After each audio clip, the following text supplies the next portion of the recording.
गुरु प्यारी साध संगत जी, राधा स्वामी जी। आज का सत्संग सो दर किहा सो घर किहा जपजी साहब पौड़ी नंबर 27 भवानी साहब जी का फरमाया हुआ सत्संग है। आइए बड़े प्यार से इस सत्संग को सुनते हैं जी। आज का सत्संग जपजी पौड़ी नंबर 27 तारीख 5 मार्च 1985। पौड़ी 27वीं। सो दर केहा सो घर केहा जित बह सर्ब संभाले।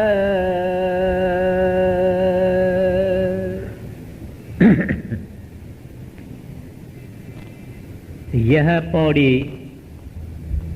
27वीं पौड़ी है। श्री गुरु ग्रंथ साहिब में यह पौड़ी एक तो जप साहिब में है, दूसरी राग आसा में शब्दों में पहला शब्द है, और तीसरी सोदर एक शब्द जो लोग जानते हैं श्री गुरु ग्रंथ साहिब पढ़ने वाले, वो पौड़ी है। कोई मामूली एक दो लफ्जों का फर्क है, बाकी पौड़ी एक ही है। अब इस पौड़ी में श्री गुरु नानक साहिब जी महाराज बेअंत सुंदर भाषा में और लफ्जों में परमात्मा की दरबार यानी कोर्ट, उसकी ब्यूटी सुंदरता और वंडर हैरत, उनकी तस्वीर उन्होंने खींची है। और वो कैसे वहां बैठ के, उस स्थान पर बैठ के सारी जो रचना है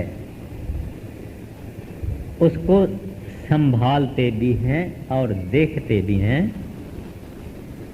बाकी सारी रचना बड़े अदब से, इज्जत से, सम्मान से, रेवरेंस से उनके आगे झुक के उनकी उपमा और उसकी उस्तत कर रहे हैं।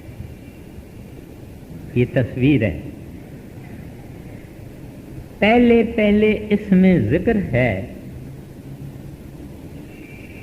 कि उस परमात्मा के दरबार का वायुमंडल क्या है। उसके बाद जिक्र है कि उसकी दरबार में जो जो कारोबार चलाने वाले देवी देवताएं वगैरह हैं, वो कौन कौन हैं, और वो भी वहां सिर झुका के उसकी सराहना कर रहे हैं। फिर बताते हैं कि उनको चाहने वाले यानी सीकर्स, जैसे कि साध, सिद्ध, जति, सती, वीर, योधे, पंडित, ऋखेश्वर, मुनीश्वर वगैरह वगैरह जो उनको चाहते हैं, वो भी अदब और इज्जत से उनके दरबार में बैठे हैं, सिर झुका के उनकी सराहना करते हैं। और अप्सराएं, महासुंदर औरतें जो कि इन चाहने वाले को गिराती हैं, उनका भी जिक्र है। और आखिर में जो परमात्मा के आशिक हैं, लवर्स हैं और भक्त हैं, वो भी उनकी दरबार में उनके प्यार और प्रेम और अदब और इज्जत से उसकी सराहना कर रहे हैं। यानी वो हैं संत और महात्मा, हिज बिलवेड सन्स, उनके प्यारे पुत्र। आखिर में गुरु नानक साहब जी महाराज कहते हैं कि मैं तो उनके भाणे में रहने वाला हूं और उनकी रजा में चलने वाला हूं। ये इस पौड़ी का तात्पर्य है। अब सिद्धों ने गुरु नानक साहब से पूछा कि आपने इतना जिक्र जो प्रभु का किया है, वाहगुरु का किया है, परमात्मा का किया है, उसका घर कैसा है, उसका दर कैसा है, उसकी डेवड़ी कैसी है, बरामदा कैसा है, बालकनी कैसी है, क्या क्या है वहां, ये तो आपने बताया नहीं। उसका हमको आप जिक्र करके बताइए। तो ये प्रश्न, ये सवाल उस सिद्धों का है। कहते हैं सो दर केहा सो घर केहा जित बह सर्ब संभाले। जहां वो साहेब बैठ के सर्व यानी उनकी रचना, जो डिवीजन है, जो क्लासिफिकेशन है, हिस्सा दो है। एक रचना करने वाला, एक उसकी रचना। रचना करने वाला तो बेअंत है, लेकिन उसकी रचना भी जो है करीबन करीबन बेअंत है। तो कहते हैं उनका घर कैसा है, कैसी उनकी बालकनी है, बरामदा है, डेवड़ी है, और दरवाजे कैसे हैं, जहां वो बैठ के सब लोगों को संभालते भी हैं। संभालते हैं माना सस्टेन करना, यानी आप समझते हैं कि हमको हवा मिल रही है, पानी मिल रहा है, अनाज मिल रहा है, ये सब उसकी रहमत है। हम चाहे कहें कि वो है या नहीं है, ये सब कुछ पैदा होता है, लेकिन करने वाला वो ही है। तो कहते हैं वहां बैठ के वो जो संभाल करता है, बैठ के और सार संभाल करता है और देखता है वो क्या है। तो गुरु नानक साहब जी महाराज उनको जवाब देते हैं। तो पहले पहले वहां का वायुमंडल बताते हैं कि वहां क्या है। हाँ जी। सो दर केहा सो घर केहा जित बह सर्व संभल। वाजय नाद अनेक असंख्य किते वावण हर। कहते हैं वहां अनंत नमूने के साग, साज, सरूद, राग, गीत, गाने बेशुमार बज रहे हैं हर वक्त। कैसे हैं? नाद माना इटरनल डिवाइन म्यूजिक, वो प्रभु का, वाहगुरु का शब्द धुन, जिनके अंदर क्या क्या आवाजें हैं इस दुनिया वालों को कुछ पता नहीं। जिन्होंने सुना है, जब सुनते हैं उसमें रम जाते हैं।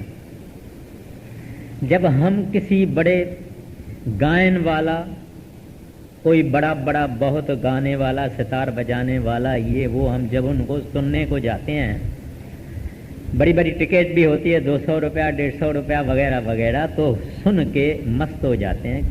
किन किन लोगों का सिर झूमता भी है। लेकिन गाने वाला अलग रहता है, गाना सुनने वाला अलग ही रह जाता है। और ये सारा तमाशा कभी 3 घंटे का, कभी 2.5 घंटे का, कभी 4 घंटे का, 2 घंटे का होता है, फिर खत्म हो जाता है। मगर ये जो वाहगुरु का शब्द है, सतगुरु का शब्द है, नाम का शब्द है, प्रभु का शब्द है, गोविंद का शब्द है, अकाल पुरख का शब्द है, इनको जो सुनेगा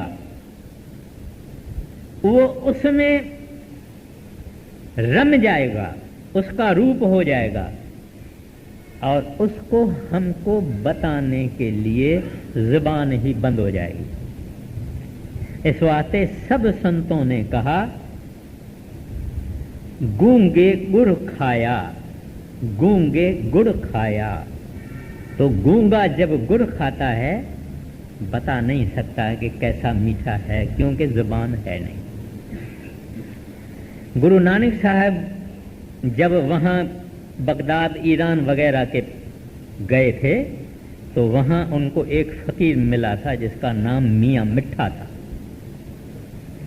वो भी बड़ा करामात वाला आदमी था, बड़ा टक्कर उसने गुरु नानक साहब से खाया था, लेकिन आखिर में गुरु नानक साहब, वो तो साहिब थे, साहिब कुल थे, वो उनके सेवक बन गए। तो जब गुरु नानक साहब ने शब्द और नाम की इतनी उस्तत कही तो एक दिन मियाँ मिठा कहता है, सच्चे पातशाह आप इतनी बड़ाई नाम की कहते हैं, शब्द की कहते हैं, आप कृपा करके हमको वो कुछ सुनाए तो सही। कहते हैं मियाँ मिठा ये अनुभव की चीज़ है, ये एक्सपीरियंस की चीज़ है, न बताने की चीज़ है न सुनने की चीज़ है। तुम भजन करो, अंदर जाओ, नाम तुमको मिला है, तुम सुनोगे। कहते हैं नहीं महाराज, आपके लिए क्या बड़ी बात है, थोड़ी सी झलक इस नाम की हमको जरा हो जावे। ये दीनानाथ मौज है संतों की। उन्होंने कहा अच्छा मियाँ मिठा बैठ जाओ। बैठ गए, हाथ लगाया ऊपर, उसकी आंखें हो गई बंद, रूह चली गई ऊपर के मंडलों में। फिर जितना टाइम मुनासिब समझा मियाँ मिठा के रूह को या आत्मा को उन्होंने वापस लाया। संगत भी बैठी थी। तो महाराज जी मियाँ मिठा को कहते हैं मियाँ मिठा अब तू इनको बता दे कि नाम क्या है और शब्द क्या है। कहता है ना हजूर मैं नहीं कह सकता। कहते हैं कुछ तो कहो, तो इतना जो सुन के आया कुछ तो कहो। कहता है हजूर लाखों करोड़ों सुख आनंद और खुशी की लहरें मेरे रोम रोम में बस गई, इससे ज्यादा मैं कुछ नहीं कह सकता। अभी लाखों और करोड़ों और सुख और आनंद और खुशी की लहरें, ये उस नाम का रस है। अब ये रस वहां जितने साहिब के दरबार में बैठे हैं हंस, ये जो देवी देवताएं वगैरह जिनका जिक्र आएगा, इन सबसे ऊपर हंस हैं। हंस किसको कहते हैं? आम तरह से जो दूध में पानी डालो तो पानी अलग करता है, दूध अलग करता है, मगर उसका खाना रवायत कहती है कि मोती होते हैं। अन्न नहीं खाता, कोई चीज नहीं खाता। मतलब क्या है कि ये संत जन हैं, प्रभु के प्यारे हैं, जो इस दुनिया में बैठ के भजन सिमरन करके और मालिक के पास पहुंच गए हैं। जब इनके सब चोले उतर गए, सचखंड में पहुंच गया, ये हंस हो गया। हंस भी वहां बेशुमार हैं और वो उस साहिब को देख के सुन के, क्योंकि वो साहिब प्रकाश भी है और राग भी है, सुन के और देख के महव, जैसे पतंग शमा के इर्द गिर्द में घूमता रहता है, छोड़ता नहीं है, ऐसे वो हंस उनकी दरबार में खुशी आनंद में बैठे हुए। तो कहते हैं वहां क्या है? वाजे नाद अनेक, असंख्य, इन्यूमरेबल, इन्फिनिट। कहते हैं इंस्ट्रूमेंटल म्यूजिक, वोकल म्यूजिक, जो कुछ भी है, केते वावन हाड़े। कहते हैं बहुत शक्तियां तो बजाने वाली है और गाने वाली है, जिसका कोई हिसाब नहीं। थोड़ा सा आप समझने की कोशिश कीजिए, मियाँ मिठा ने क्या कहा। वो वहां सदा चल रहा है, फिर आगे देखिए क्या फरमाते हैं। वाजनाद अनेक असंख्या केते वावण हारे केते राग परिस्यों कहियन केते गावण हारे आगे गावा है तुदनो पौण पानी बैसंतर गावा राजा धर्म द्वारे। अब फरमाते हैं कि अनेक तो राग बज रहे हैं, अनेक उनकी रागनियां बज रही हैं और अनेक गाने वाले हैं, गावन वाले हैं, सब अनेक अनेक अनेक हैं। अब ऐसा जब गुरु महाराज जी सिद्धों को बता रहे थे तो उनका तरीका बदल गया। पहले तो सिद्धों को कह रहे थे कि उसकी दरबार में ये है, उसकी दरबार में ये है। अब क्योंकि परमात्मा का जिक्र कर रहे थे, वो भी शब्द रूप थे, उनका तर्ज और तरीका बदल गया। अब आप कहते हैं गावे तुधनु पवन पानी बैसंतर। हम जिस मटेरियल के बने हुए हैं, यानी आग, मट्टी, पानी, आकाश वगैरह वगैरह, कहते हैं ये सब भी इज्जत के साथ आपके दरबार में आपकी उस्तत कर रहे हैं। गावे राजा धर्म द्वारे, कहते हैं आपके दरबार में जो मशहूर है, यानी जिसको धर्मराज भी कहते हैं, लेखराज भी कहते हैं, काल भी कहते हैं, वो है जो लेखा हमारा अपने पास दर्ज करता है। हमारा लेखा लिखने वाले कोई और है, जाके उसके पास देने वाले वो धर्मराज है। उसको लेखराज इस वास्ते कहते हैं क्योंकि लेखा संभालता वो है। काल इस वास्ते कहते हैं क्योंकि लेखा है। परमात्मा के पास, वह गुरु के पास लेखा नहीं है। उसके पास पापी आ गया तो चलो, गुनहगार आ गया तो चलो। जुनैद एक बड़ा मुसलमान फकीर हो गया है। जब गुजर गया तो एक दूसरा फकीर उसको सपने में देखता है, तो जुनैद को कहता है सपने में, ऐ जुनैद, परमात्मा ने तुम्हारे साथ क्या रविश की? वो कहता है कि परमात्मा ने ये मेरी रविश की कि जितना मेरा भजन और सिमरन था उसको देखा नहीं, अपनी दया वो मेहर से पार कर दिया। अभी वो है प्रभु वाहगुरु अकाल पुरख जिसके पास लेखा नहीं है, जिसके पास दया ही दया है।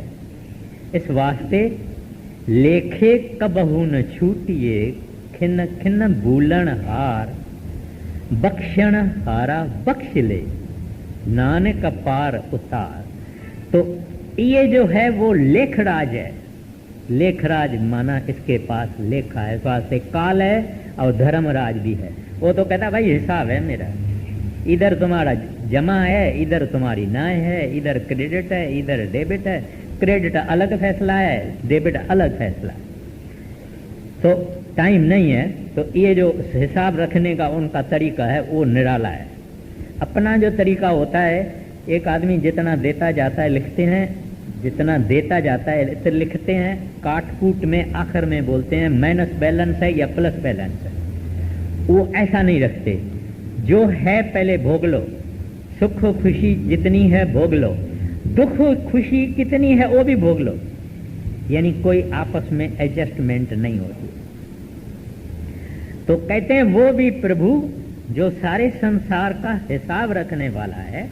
और जब मैं संसार कहता हूँ, आप ये हमारी छोटी सी पृथ्वी नहीं समझना, ये धरती या अर्थ प्लेनेट नहीं समझना, ऐसे भी असंख्य है।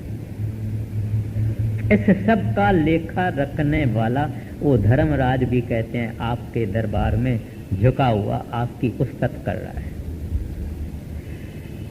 फिर आगे कहते हैं, हाँ बोलिए। गावा तुदनो पौण पानी बसंतर, गावे राजा धर्म द्वारे, गावह चित गुप्त लिख जान, लिख लिख धर्म विचारे। अब चित्र और गुप्त हिंदू शास्त्रों में भी आया है, इस्लाम में भी आया है कि फरिश्ता जो लिखता है हमारे एमाल, और जूस के में भी आया है, वो एंजल कहते हैं फलाना लिखने का वगैरह। तो कहते हैं ये दो हैं, एक इधर है एक इंसान के इधर है। जो अंदर हम छुप के विचार के काम करते हैं वो एक लिखता है, जो खोल के जाहिर करके हम काम करते हैं और विचार करते हैं, माना जाहिर करते हैं, तो वो दूसरा लिखता है। ये दोनों लिखते हैं। आप कहेंगे ये तो ऐसी कहानियां है, ऐसी कहानियां नहीं है। माना ये है कि उस परमात्मा ने ऐसी शक्तियां हमारे अंदर ही रखी है जो सब रिकॉर्ड करती है। अभी कंप्यूटर क्या है, अभी हमारा टेप रिकॉर्डर क्या है, ये सब क्या है। जो बात बोलो वो रिकॉर्ड होती है, लेकिन हमारा विचार रिकॉर्ड करने वाली कोई अभी चीज बनी नहीं।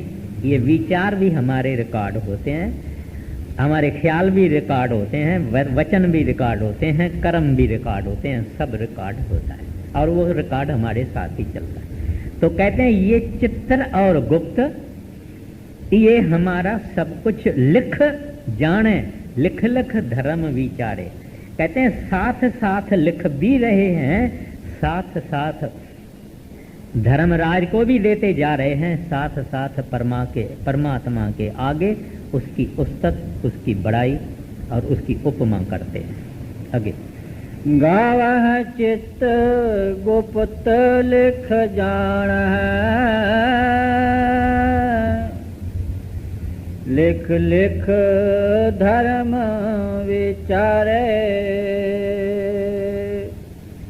गावह ईश्वर बर्मा देवी, सोहन सदा सवारे। गावह इंद इंदासन बैठे देवत्यां दर नाल, गावह इंद दासन बैठे देवत्यां दर नाल। कहते हैं शिव, विष्णु, ब्रह्मा और उनकी माता दुर्गा देवी, जो कि बहुत सुंदर हैं और बनाया भी आपने ही है। देखिए गुरु नानक साहब जी महाराज हमको भ्रमों से निकालते हैं, क्योंकि हिंदुस्तान का बड़ा हिस्सा ऐसे समझते हैं कि ये तीन ही सब कुछ हैं, लेकिन ये भी कहते हैं कि उस परमात्मा ने ही बनाया है, मगर बहुत सुंदर बनाया है। सोहन यानी सोहना, सोहन सदा सवारे। कहते हैं ये भी तुम्हारे ही जस गाते हैं, तुम्हारी ही प्रेज गाते हैं, तुम्हारी ही महिमा गाते हैं। फिर कहते हैं गावे इंद्र, इंद्रासन बैठे। कहते हैं इंद्र भगवान जो है इंद्रपुरी का राजा है, और साथ में उनके सब देवी और देवता में उसकी अपनी दरबार है। इंद्र की अपनी दरबार है, कई पुरियां हैं, कृष्णपुरी है, रामपुरी है, विष्णुपुरी है। जब इंसान मरता है तो जो भला आदमी है इन पुरियों से गुजर के और देखते देखते जाता है। बाकी कुछ बड़ी बड़ी बातें हैं, तो कहते हैं ये अपनी दरबार में इंद्र आसन पर बैठे हुए हैं, इनके देवी देवताएं भी साथ में बैठे हुए हैं। कहते हैं ये सबके साथ इंद्र भी तुम्हारे दरवाजे पर आपका ही जस गाते हैं। आगे गावा इंद्र इंदासन बैठे, देवत्यां दर नाले, गावा सिद्ध समाधि अंदर, गावण साध विचारे। अब यहाँ दो हस्तियों का महाराज जी जिक्र करते हैं। एक है सिद्ध, ये सिद्ध हैं जिन्होंने सवाल पूछे हैं गुरु नानक साहब जी महाराज से। ये सिद्ध वो हस्तियां हैं जो जमीन पर नहीं रहती है, आकाश में भी नहीं रहती है। ये सारी सृष्टि जितनी है इनकी अपनी अपनी सूक्ष्मता है। माना हमारा जो ये देश है ये मोस्ट मटीरियल फिजिकल जड़ स्थूल है, माना जिसको मादा कहते हैं, मैटर कहते हैं। मगर इसके अंदर और ऊपर और देश हैं जो सूक्ष्म हैं और बारीक हैं। मसलन जब आदमी मरता है उसकी आत्मा बाहर निकलती है तो वहां ही खड़ी रहती है। हम तो समझते हैं ये चला गया, वो इतना जल्दी नहीं जाता क्योंकि उसका अपने शरीर से मोह होता है। ये तो तब जाता है जब अग्नि में खत्म हो जाता है, तब ये चली जाती है कि अब वो शरीर रहा नहीं। ये भी बड़ी विषय है। तो उनको हम नहीं देख सकते हैं लेकिन वो हमको देख सकते हैं क्योंकि वो हमारे से सूक्ष्म है। तो कहते हैं कि वो सिद्ध जो हैं वो इस तरह से ही कुछ छोटे नीचे के मंडल हैं उसमें रहते हैं, समाधि में रहते हैं। जैसे गोरखनाथ था, मच्छंदरनाथ था, वगैरह वगैरह वगैरह वगैरह। तो कहते हैं वो सब समाधि में बैठे हुए हैं लेकिन अंदर में वो भी आपके आगे नमस्कार करके और आपकी सराहना कर रहे हैं। और फिर साध, ये साध उत्तम चीज है। साध वो चीज है जिन्होंने प्रभु की भक्ति करके अपने शरीर से आत्मा को निकाल के पार ब्रह्म में चले गए, वो चीज साध है। इसको गुरु अर्जन साहब जी महाराज कहते हैं, चरण साध के धोए धोए पी, अरप साध को अपना जी। तो ये साधु नहीं जो खड़ावा पहनते हैं, भगवा कपड़ा पहनते हैं, जटाएं रखते हैं, नहीं। ये तो बेचारों का धंधा है, पेट का गुजारा है। तो वो हैं जो कि चुपचाप रहते हैं, बाहर दिखावा नहीं करते हैं, घर वाले होते हैं, बाल बच्चे वाले होते हैं अक्सर, और अंदर ही भजन करके करके पार ब्रह्म की अवस्था को पहुंचे। कहते हैं वो भी साध जो हैं वो भी तुम्हारे दरबार में सिर झुका के बड़े अदब से तुम्हारी सराहना कर रहे हैं। आगे गावा सिद्ध समाधि अंदर, गावण साध विचारे, गावण जति सती संतोखी, गावह वीर करारे। आगे गावण पंडित पढ़न रखी सर, जुग जुग वेदानालय। अब देखिए कितनी कायनात, कितने कितने रूप, कितना कितना उनका नमूना। कहते हैं गावन जति। जति वो लोग हैं जो शादी नहीं करते और औरत से दूर भागते हैं और अपना जत यानी जितेंद्र यानी ब्रह्मचार्य अपना कायम रखते हैं। वो आदमी स्त्री आएगी तो उधर भाग जाएंगे, उधर चले जाएंगे, उस स्त्रियों के सामने नहीं जाएंगे। इस किस्म का भी एक हिंदुस्तान में साधुओं का बेख है, माना जोगियों का बेख है। मैं एक आदमी को जानता हूं जो कि इस किस्म का आदमी था। लाहौर शहर में अनारकली के पास एक जगह थी जहां टांगे वाले खड़े रहते थे। उस जमाने में एक एक आना टांगे वाला लेता था और हर टांगे वाला ये कहता था रेलते रेलते रेलते, रेलते माना स्टेशन, रेलते माना स्टेशन। तो स्टेशन जाने के लिए एक आना आदमी देता था। जब 4 आदमी उसमें बैठते थे तो वो स्टेशन पे जाता था। तो माना रास्ते में कई जगहों पे लोग उतर जाते थे। तो ये हमारा जो मित्र है वो टांगे में जाके बैठता था, उसकी ड्यूटी थी। अगर उसमें बाकी 3 भी आदमी आ गए, माना पुरुष आ गए तो ठीक है, अगर औरत आ गई उतर जाएगा, टांगे से उतर जाएगा, नहीं बैठेगा। वो इस किस्म का आदमी था।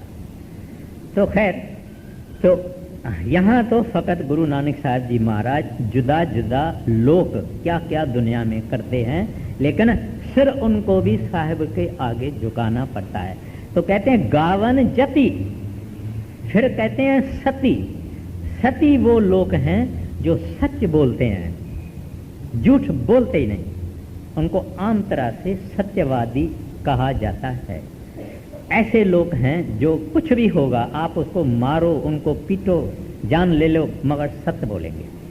ऐसा अपना युधिष्ठिर जो आप महाभारत के अंदर लिखा हुआ है, वो ऐसा सत्यवादी था। तो कहते हैं ऐसे सत्यवादी। फिर संतोखी वो लोग हैं जिनको जो मिले वो खाएंगे, जो मिले वो पहनेंगे, मांगेंगे नहीं कि हमको ये दो ये दो ये दो, ना मिलेंगे तो भी कहेंगे वाह वाह। करवा मिलेंगे खाएंगे, मीठा मिलेंगे खाएंगे, कुछ भी होगा उस माना शिकायत नहीं, शकवा नहीं, कंप्लेन नहीं। ये प्रभु क्या कर रहा है, हम सारी जिंदगी तुम्हारी याद करते हैं और तू हमारे को खाना नहीं देता है, ऐसी कोई शिकायत नहीं। उनको कहते हैं संतोखी।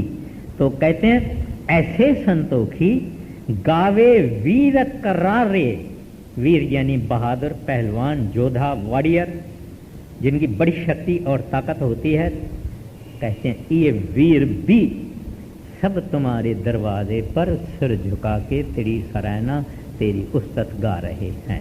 आगे गावन पंडित पढ़न रखी सर, जुग जुग वेदानाले। आगे गावह मोहनिया मन मोहन, सुरगा माछ प्याले। कहते हैं और संसार में बहुत बड़े बड़े पंडित हैं। कहते हैं ये पंडित जो पढ़ते ही पढ़ते हैं, बहुत नॉलेज है, बहुत ज्ञान है। रखेश्वर ऐसे जिन्होंने बहुत भजन किया है, आसनों में बैठ के प्राणायाम वगैरह वगैरह जो है वो किए हैं। और कहते हैं ऐसे ऐसे पायस रिलीजियस लोग जो जन्म जन्म जब भी लेते हैं तभी वेदों को हाथ में उठाते हैं, वेद पढ़ते जाते हैं, लेकिन हृदय में कहते हैं वो भी जब वेद पढ़ते हैं मथा आपको ही टेकते हैं, आपके दरवाजे पर आपकी सराहना करते हैं और आपकी उपमा गाते हैं। फिर कहते हैं गावे मोहनिया मन मोहन, सुरगा मच्छ प्याले। कहते हैं इस दुनिया के अंदर भी जो महाशोभिंक, महाखूबसूरत, महासुंदर, प्रिटीएस्ट औरतें हैं, पाताल देश में, पाताल का मतलब कुछ लोग ये समझते हैं कि धरती के बीच में, नहीं। अभी अगर हम यहाँ हैं तो पृथ्वी के उस बाजू में, क्योंकि ये सारी दुनिया गोल है, स्फीयर है, स्फेरिकल है, तो अगर हम यहाँ हैं तो उसके अपोजिट साइड में जो कुछ भी होगा ये पाताल हो गया।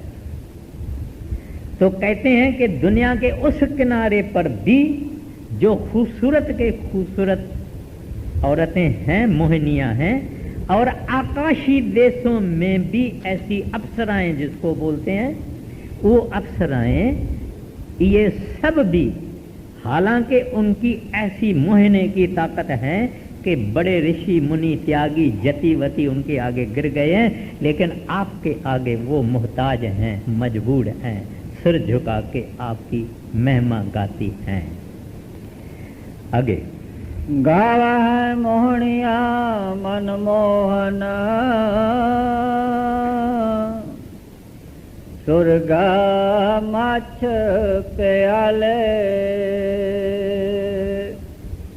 गावन रतन उपाय तेरे, 68 तीर्थ नाले। अब कहते हैं जब देवताओं ने अमृत मंथन किया था, समुद्र को बिलोड़ा था, तो कई चीजें निकली थी, उसमें 14 रतन भी निकले थे।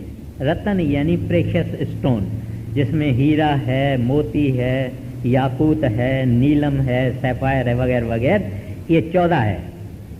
कहते हैं ये 14 रतन, हिंदू इनको बहुत पवित्र समझते हैं। पूजा बड़े बड़े जो राजा हैं, महाराजा हैं, जब पूजा करते हैं तभी ये 14 रतन ही आगे रखते हैं।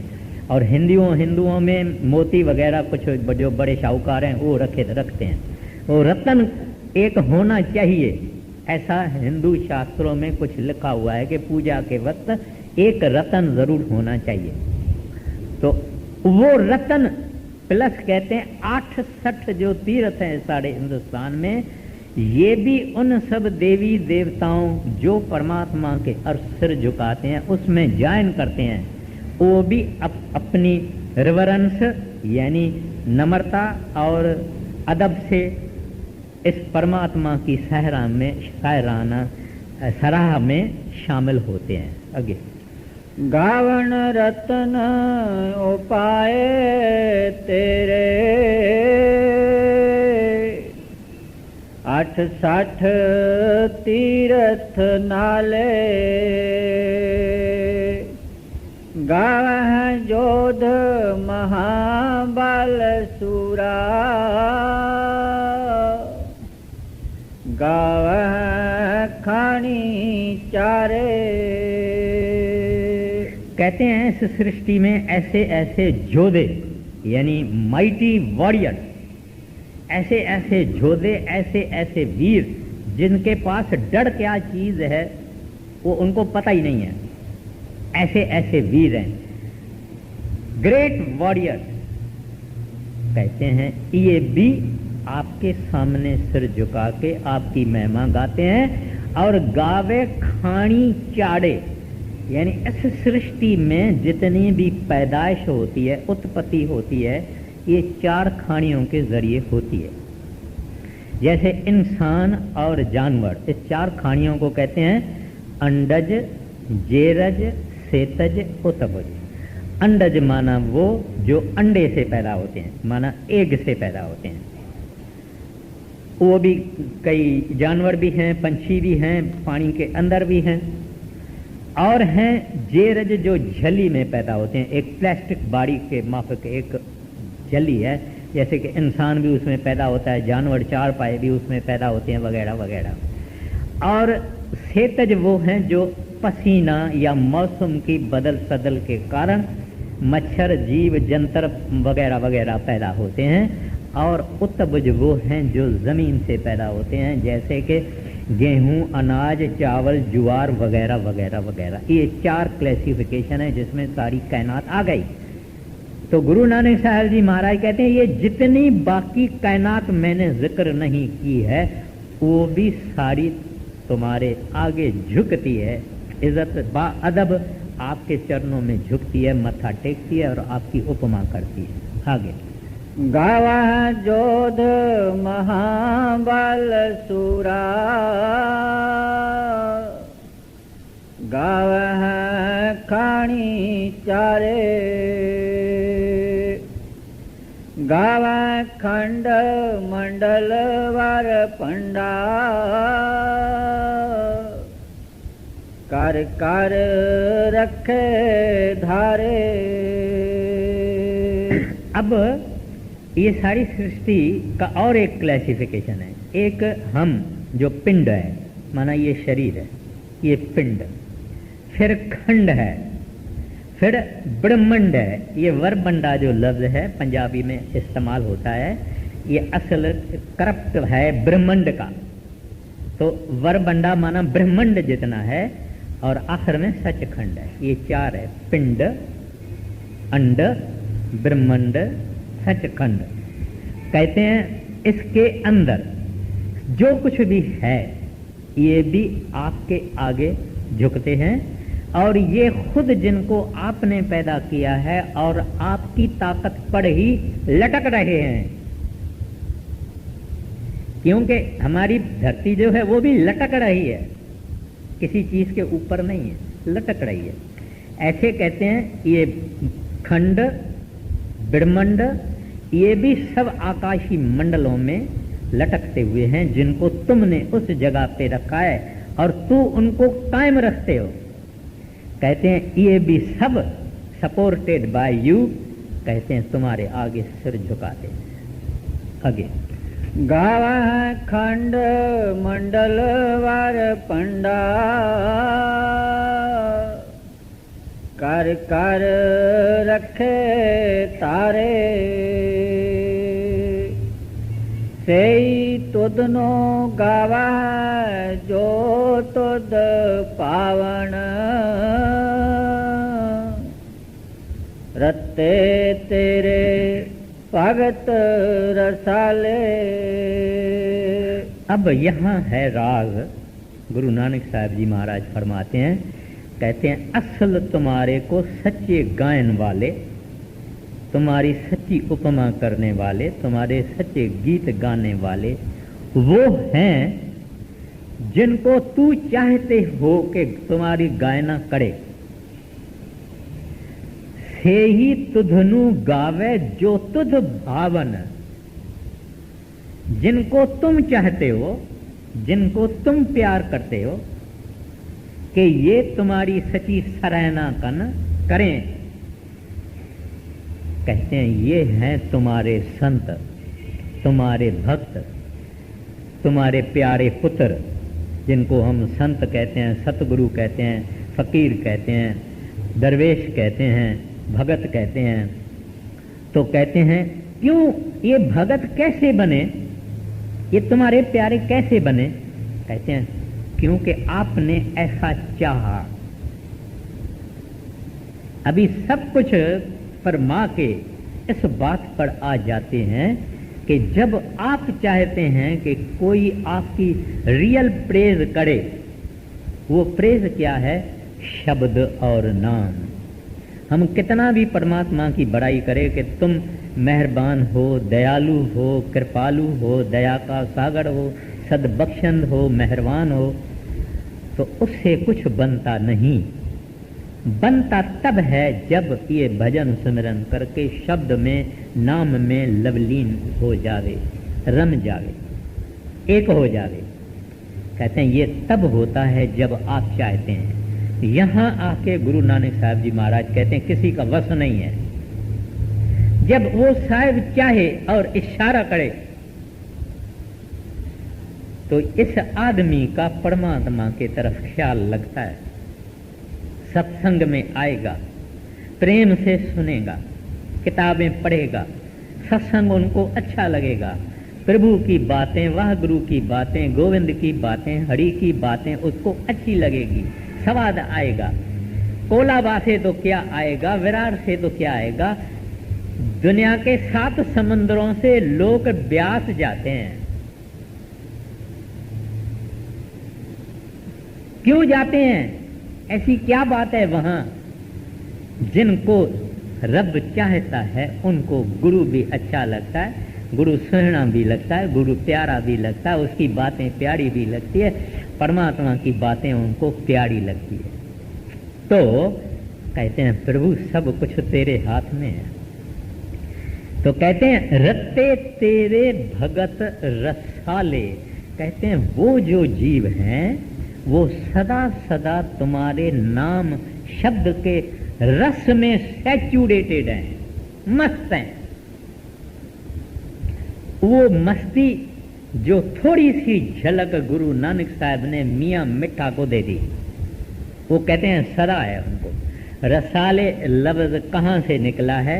रस आलय, जो रस के घर में होवे, जहां सुख ही सुख है, आनंद ही आनंद है, खुशी खुशी है। कहते हैं वो तुम्हारे प्रभु भक्त हैं। भक्त इस वास्ते बने क्योंकि आपकी मर्जी हुई, आप इनके ऊपर खुश हुए, आपने इसके ऊपर बख्शिश की। कहते हैं यही तुम्हारी सच्ची सराहना करते हैं, सच्ची उपमा करते हैं, सच्ची उस्तत करते हैं। आगे से तुदनो गावा जो तुद पावन, रत्ते तेरे भगत रसाले,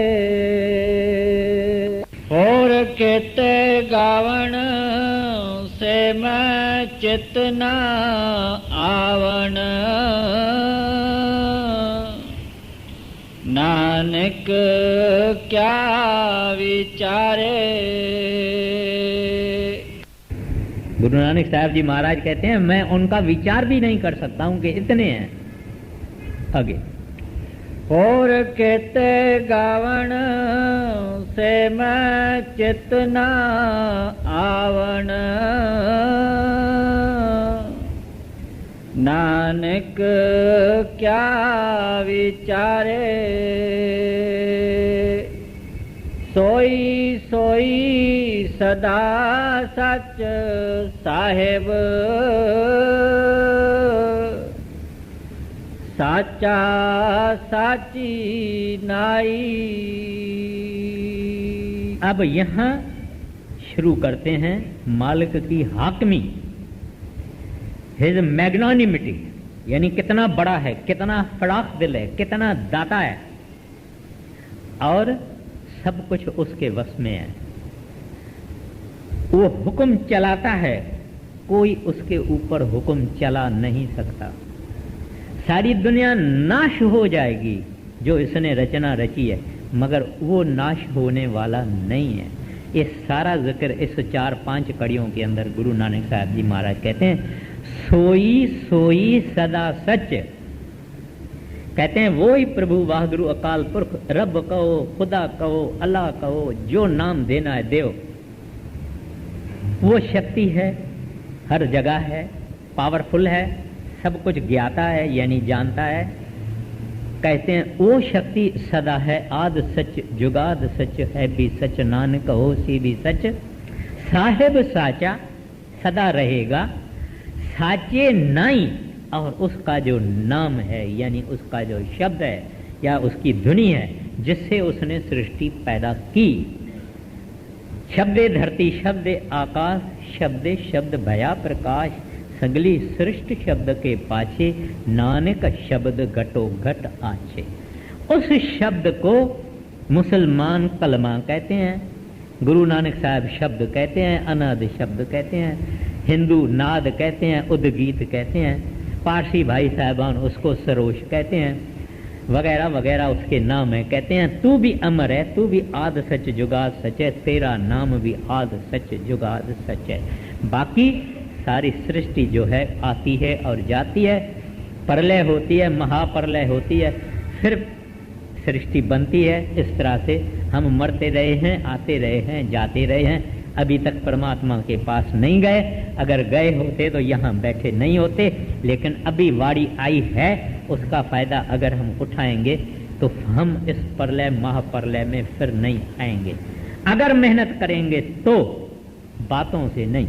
आगे है भी होसी जाए ना जासी, रचना जैन रचाई, रंगी रंगी भांति कर कर, जिनसी माया जिन उपाई। कहते हैं वो है, रहेगा और रचना खत्म हो जाएगी, मगर रचना करने वाला कभी खत्म नहीं होएगा। कहते हैं आप संसार में कितने रंग देखते हैं, कितने रूप देखते हैं, कितने आकाश में हैं, कितने पृथ्वी में है, कितने जंगलों में है, कितने पानी में है, कितने हम नहीं देख सकते हैं। कहते हैं ये सब किसने बनाया? कहते हैं परमात्मा ने माया बनाई, उस माया ने ये सब कुछ बनाया। और कहते हैं वो अपना ही हैंडीवर्क, अपनी ही कारीगरी देख रहा है और खुश हो रहा है। और अगर हम उसकी गहराई में जाते हैं हम भी जज़ब हो जाते हैं। तो कहते हैं वेख वेख के, देख देख के वो अपनी कारीगरी और अपनी कायनात और अपनी औलाद और अपने बच्चे, उनको देख देख के उनके रंग और रूप वो खुश होते हैं। आगे रंगी रंगी पाती कर कर जिनसे माया जिन उपाई। कर कर वेखै कीता अपना जिव तिस दी वड्याई। कहते हैं ना फकत वो देख के खुश होता है मगर संभाल भी करता है। मैंने पहले ही अर्ज किया कि जो कुछ इस संसार में चल रहा है आप पे ही नहीं चल रहा है, इसका बनाने वाला है, सब कुछ उसकी कारीगरी है। तो कहते हैं कर कर वेखी कीता अपना ज्योतिष दी वड्याई। कहते हैं फिर भी वो अपनी उसकी बड़ी लायकी है, उस जैसा कोई दाता इस संसार में नहीं है। कोई ऐसा दाता होएगा जो दे के और कुछ बोले नहीं। इस दुनिया में किस गरीब को कोई आदमी घर में ले जावे, स्नान करावे, अच्छे सुंदर कपड़े पहने, परफ्यूम पहने, पैसा देवे, बंगलो देवे, सब कुछ देवे, जरूर कहेगा कि मैंने एक ये किया, मैंने ये कीता, मैंने ये कीता, मैंने ये कीता। कोई 50-10 लाख रुपया कहीं अस्पताल को देता, कहता मैंने किया, मैंने किया। वो तो नहीं कहेगा, उसका पोता भी कहेगा कि ये मेरे दादे ने बनाया था। ये इंसान है, मगर वो रब, वो हरि, वो गोविंद हमको जो कुछ बख्श रहा है। आप अंधे से पूछो कि आंखों का क्या कदर है, उसने कभी सफेद नहीं देखा, काला नहीं देखा, नीला नहीं देखा, हरा नहीं देखा, पीला नहीं देखा। उससे पूछो आंखों का क्या कदर है, आंखें क्या होती है। ये आंखें हमको उस रब ने बख्शी है, हमने कभी कदर किया है? लंगड़े से पूछो टांगों का क्या कदर है, ये साहब ने हमको दिए, हम दौड़ते हैं और भागते हैं, ये करते हैं। तो वो साहब सब कुछ देख के खुद चुप बैठा है, ये नहीं कहता तू मेरी सराहना करो या तू मेरा गीत गाओ, कुछ नहीं कहता। इस वास्ते कहते हैं ये उसकी लायकी है और ये उसकी महिमा है, ये उसकी मैग्नानिमिटी है, जो सब कुछ करके वो खामोश रहता है। आगे कर कर वेखै कीता अपना जिव तिस दी वड्याई। जो तिस पावै सोई करसी हुक्म ना करना जाई। कहते हैं जो कुछ उसको पसंद आता है, चाहता है, वो ही करता है। इंसान चाहे राजी होवे चाहे नाराज होवे, चाहे कोई भी नाराज होवे या राजी होवे, लेकिन वो करता ठीक है, गलत नहीं करता है। अगर इंसानों को हमको दुख सुख मिल रहा है तो उसके हुक्म से मिल रहा है, लेकिन किया हुआ हमारा ही है। अच्छे किए हैं, भले किए हैं, भला देता है, बुरे किए हैं, बुरा देता है, लेकिन करने वाला वो है। उसके हाथ में इतना है, आज न देवे बाद में देवे। इस जिंदगी में नहीं देवे, किसी और जिंदगी में देवे, मगर देने वाला वही है, टाइमिंग उसका है, पसंदगी उसकी है। तो इस वास्ते कोई उसको सिफारिश नहीं कर सकता है, कोई इसको ये नहीं कह सकता है कि ये ना करो, ये नहीं, ठीक नहीं, दुनिया नाराज होगी, कोई उसको कुछ भी नहीं कह सकता। हुक्म न करना जाई, कहते हैं वो हाकिम है, उसको कोई हुक्म नहीं कर सकता है।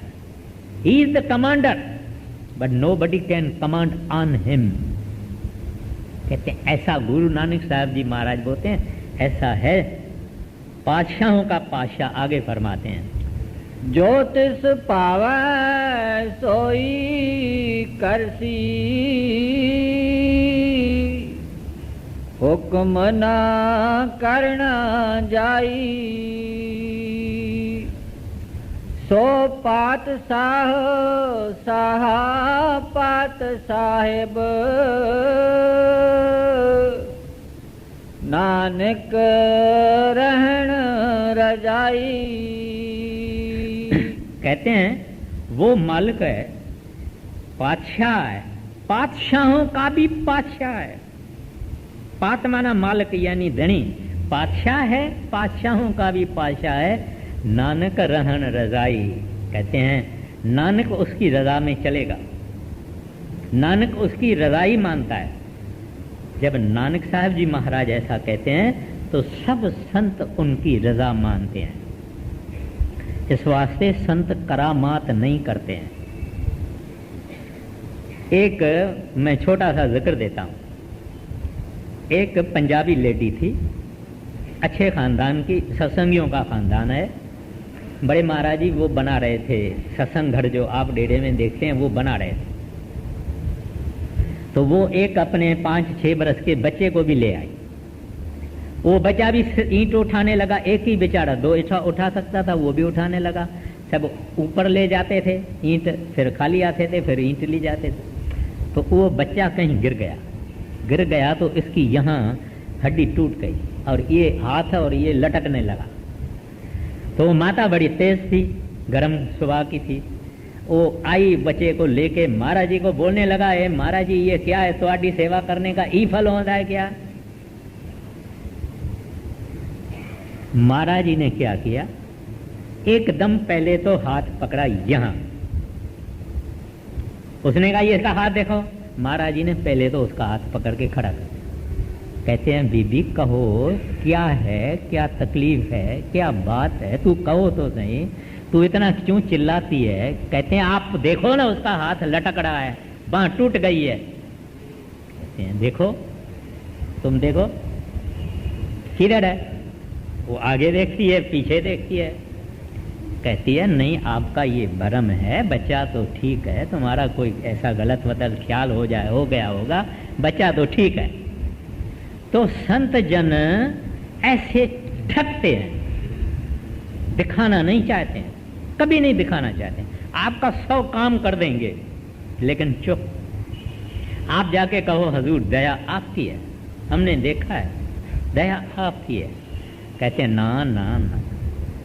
बड़े महाराज जी कहेंगे बाबा जी ने किया है, सरदार बहादुर जी कहेंगे महाराज जी ने किया है, मौजूदा महाराज जी कहेंगे महाराज जी ने किया है। अपना नाम लेते नहीं, उस रब की रजा में रहते हैं। ये कमाल की चीज है, कोई उसकी रजा में नहीं रह सकता है। इनकी जुबान से उफ नहीं निकलती है, बल्कि खुश होते हैं, तेरा बाणा मीठा लागे, तेरा बाणा मीठा लागे। ये है नानकिज्म या संत मत या गुरु मत या वाहगुरु मत। इसके अंदर जो कुछ मिलना है उस प्रभु परमात्मा से मिलना है। इसका काम है भिखारी के तरह से मांगे मांगे मांगे, दुनिया न मांगे, उस साहिब को मांगे। वो साहिब सब कुछ देखता है, सब कुछ जानता है। जहाँ देखता है कि प्यास है, सच्चाई है, वहाँ बख्शिश कर देता है, वहाँ उसकी गोदी भर देता है। पूरा कर दीजिए। सो पात साह साहा पात साहेब, नानक रहन रजाई।